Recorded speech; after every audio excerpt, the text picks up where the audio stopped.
السلام علیکم ورحمۃ اللہ وبرکاتہ۔ اللہم صلی وسلم علی سیدنا و مولانا محمد مبارک وسلم وعلی آل سیدنا و مولانا محمد مبارک وسلم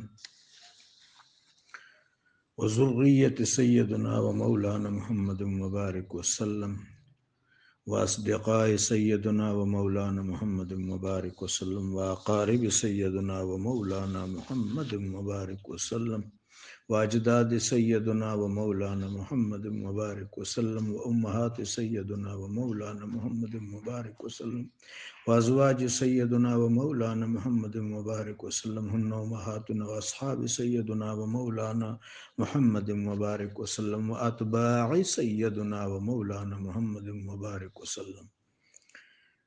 فطرت کا سرود ازلی اس کے شب و روز، آہنگ میں یکتا صفت سورہ رحمان۔ دوسری ترتیل، فطرت کا سرود ازلی اس کے شب و روز، آہنگ میں یکتا صفت سورہ رحمان۔ مسلمان، مرد مسلمان کے عنوان سے یہ حضرت کے ابیات ہیں، ان میں سے یہ شعر میں نے اٹھایا ہے۔ اللہ تبارک و تعالی جل وعلا کے اسماء حسنہ میں مجمع البحار اسم رحمان ہے۔ تمام صفات و اسماء الہیہ رحمان کی وسعتوں میں یکجا اور جلوہ فرما ہوتے ہیں، چنانچہ اسم رحمان کو انتہائی بلندی اور عظمت حاصل ہے۔ کما قال جل شانہ فی تنزیل الرحمن علی العرش استوی، وہ رحمان ہے جو عرش پر اپنی شان کے مطابق فائز ہوا، اپنی شان کے مطابق رونق افروز ہوا، اپنی شان کے مطابق جلوہ افروز ہوا، ہمارے گمان کے مطابق نہیں کہ لا تدرکہ الابصار۔ اس طرح رحمان کو تنزیلی اور اعتباری لحاظ سے بھی بے انتہا وسعت نصیب ہے۔ کما قال جل شانہ فی تنزیل کتب ربکم علی نفسہ الرحمہ، اغلباً سورہ نجم کی آیت۔ تمہارے رب نے اپنی اوپر رحمت کو فرض کر دیا ہے۔ اللہ کا معاملہ خلائق کے ساتھ تین اطوار پر متور ہے، مشتمل ہے۔ اللہ کا معاملہ مخلوق کے ساتھ رحمت پر مشتمل ہے، یا پھر فضل پر، یا پھر آخر میں عدل پر، عدل سے نیچے نہیں ہے۔ وفی مقام تساءلون بہ والارحام، اگلے جہان سب چیزوں کے بارے میں محاسبہ و مواخذہ ہوگا، پوچھا جائے گا۔ ہاں، رحم کے رشتوں کے بارے میں بطور خاص تو تخلیق بھی رحمت کے رہین منت ہے، جس طرح اس آیت سے مترشح ہے۔ حکیم الامت نے شعر عنوان میں مسلمان کو سورہ رحمان کا پرتو قرار دیا ہے، اور سرود ازلی کو اس کے شب و روز کا ارتکاز کہا ہے۔ سورہ رحمان کو رسول اللہ صلی اللہ علیہ وآلہ وبارک وسلم نے عروس القرآن ارشاد فرمایا ہے۔ اللہ جل شانہ سب آوازوں کو سنتا ہے، لیکن تلاوت کی آواز کو بطور خاص سنتا ہے، بطور خاص سنتا ہے۔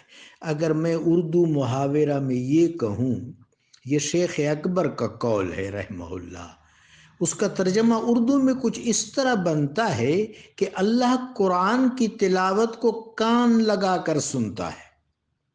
سورہ رحمان کا آہنگ اتنا منفرد ہے کہ اگلے جہان گرینڈ اسمبلی محشر، وہ جو یوم التغابن ہے، یوم الحشر ہے، یوم الجمع، یوم یقوم الناس الی رب العالمین، جس دن خشعت الاصوات للرحمن لا یتکلمون الا من اذن له الرحمن، اس اسمبلی کا آغاز بھی سورہ کی تلاوت سے ہوگا۔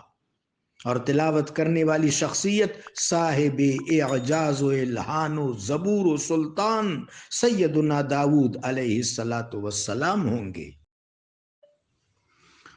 سورہ رحمان کی ابتدائی 4 آیات بنظر عمیق اور بتوجہ دقیق دیکھیں، عجب راز منکشف ہوں گے۔ الرحمن، وہ اللہ رحمان ہے جو کچھ ظاہر اور پوشیدہ ہے، اعیان ہے یا طبیان، معنی ہے یا ماوا، لطیف ہے یا کثیف، اول آخر، ظاہر باطن، اکنون کن کانا فیکون، شہود و ظہور اور دنیا و عقبہ، سب کچھ صفت رحمانیت کے تحت ہے۔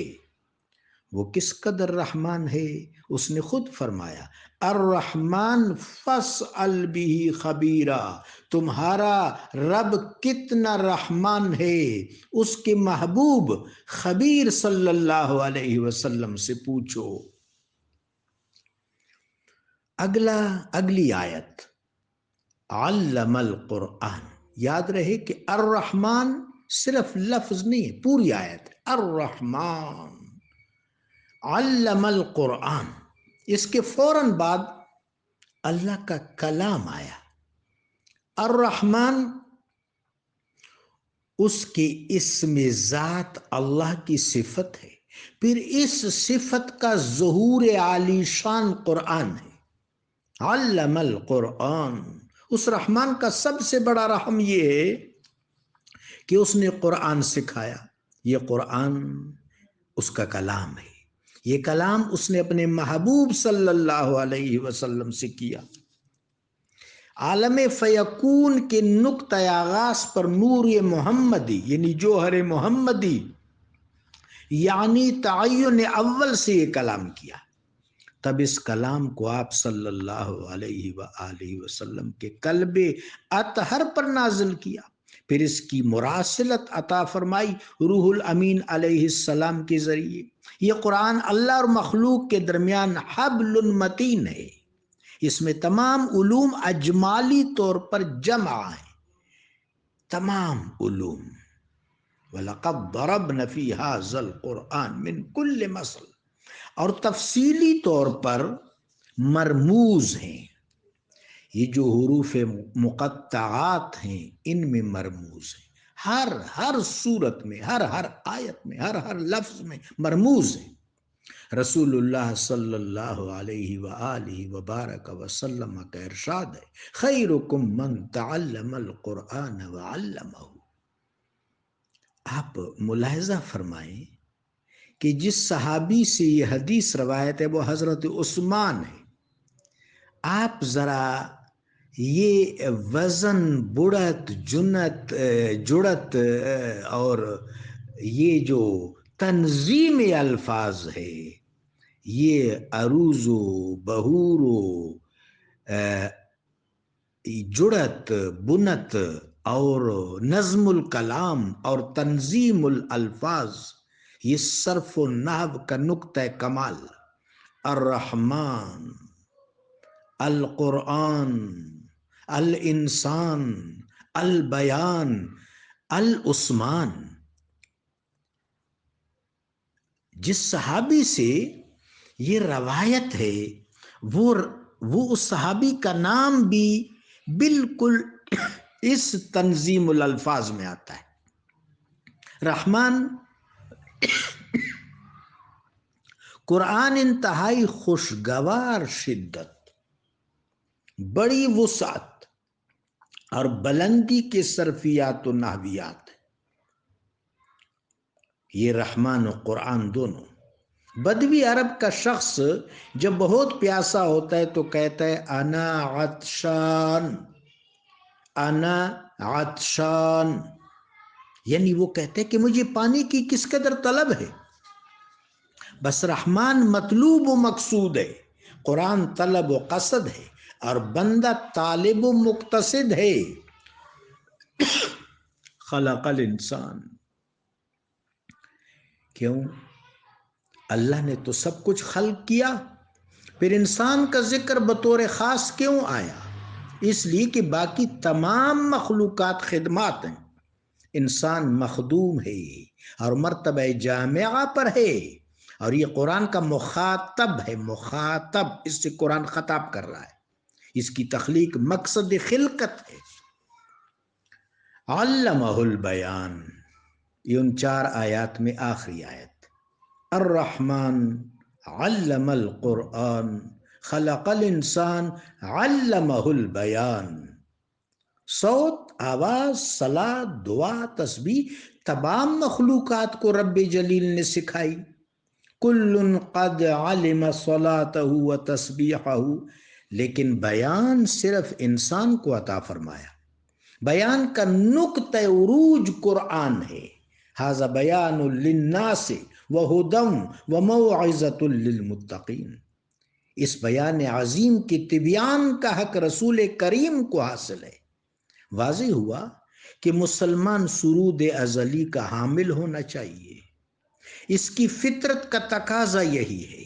وہ رحمان کا عبدان ہے، وہ علم قرآن کا مخاطبان ہے، وہ تخلیق کا محوران ہے، وہ بیان کا علمان ہے۔ حکیم الامت کا یہ شعر کتنا ذوق فشان ہے۔ جزاکم اللہ۔